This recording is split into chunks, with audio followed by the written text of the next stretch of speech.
Each suggestion was that we have NATO in the constitution, so that is the course for strategic course. So right now what we have to do, because we are not a member of family, we can't expect that somebody will come to save us. We are flexible enough to look for other arrangements, like bilateral. For example, what we have with we're trying to build with Britain, Poland, or I don't know, bilateral with the United States. Something which would allow us to survive. And when people are saying that on Wednesday can be war in Ukraine, we have to try everything. Every possible avenue should be explored.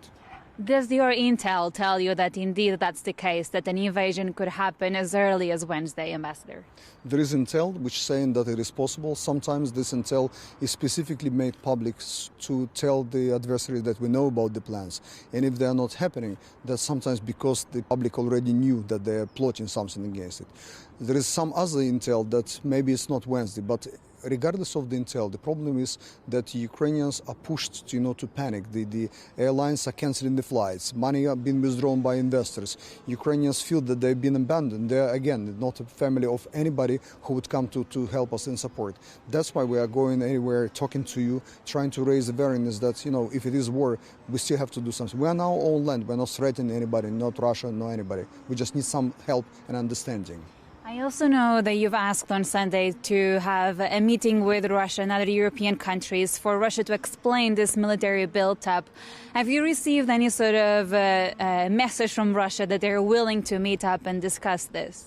Not yet, but that's not the only way we are trying to get understanding with Russians. Sometimes it's overlooked, but we have our own negotiations. It's not like we're relying on what West is doing for us. We're doing our part.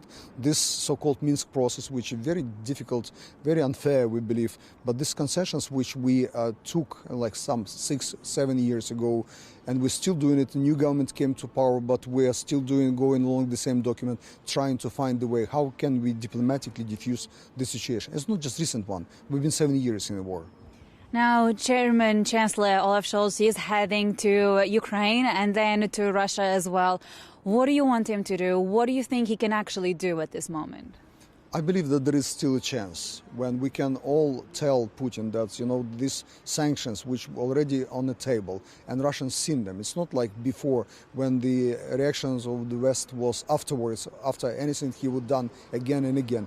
This time West is telling that's the sanctions, that list of people, companies and sectors which will be sanctioned. You still can avoid it.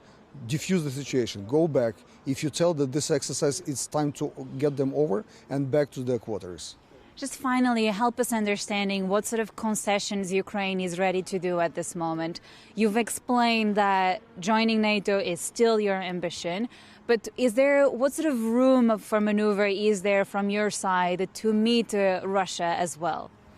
Most of the concessions are written in so-called Minsk agreements, and our advisors to the presidents just met in Paris and in Berlin a couple of days ago. It was not, unfortunately, on the pages of the major news, so people don't see what we are trying to achieve. But what these concessions could be is just to recognize some sort of special status of this region, to finally have the political resolution, what Russians call to have elections, when security and other conditions are met. So all of the things, again, we don't believe that it's fair to us, but because we had to sign them when they're having the gun against our head, and it was 7 years ago, we're still doing it, trying to find a way how we can go without actually losing ourselves, losing our identity and our statehood. United Kingdom is among the nations that have said that people in Ukraine should leave the country. How do you feel about that? Frankly, quite bad.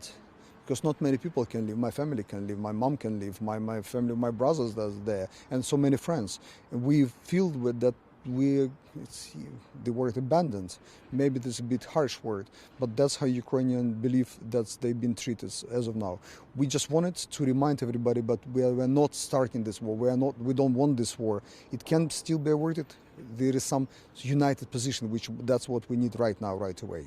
Do you have any meetings planned with the UK government to talk about this? I'm having meetings, and more on top, the UK's officials are coming to Ukraine. There are meetings pre-planned. I hope on the middle of this, all the craziness, they will find a way how to get into Ukraine and not just support, to discuss something. I was in Kyiv a couple of days ago with Boris Johnson, with Prime Minister, when he came to Kyiv, and we had this discussion with the President of how can be helped, the whole situation. It's not like, we're also trying to tell Russians, please, that's your people also on the line. If you come to Ukraine, Ukrainians will resist. You will get as many body bags as possible as Ukrainians will encourage this on you. Be careful about this. It's not a walk in the park. Finally, do you think that actually Prime Minister Boris Johnson can help you with this, given the pressure that he has currently at home? Frankly, Ukrainians do not see what is happening here in London, as like many people here do not understand totally what is happening back in Kiev. What they see, that UK's government, and the leadership of the particular Prime Minister, whose name is Boris Johnson, and his secretaries, both Defense and Foreign Affairs, they are among the most active, and that's this, you don't have to explain to Ukrainians. People singing God Save the Queen next to your embassy there.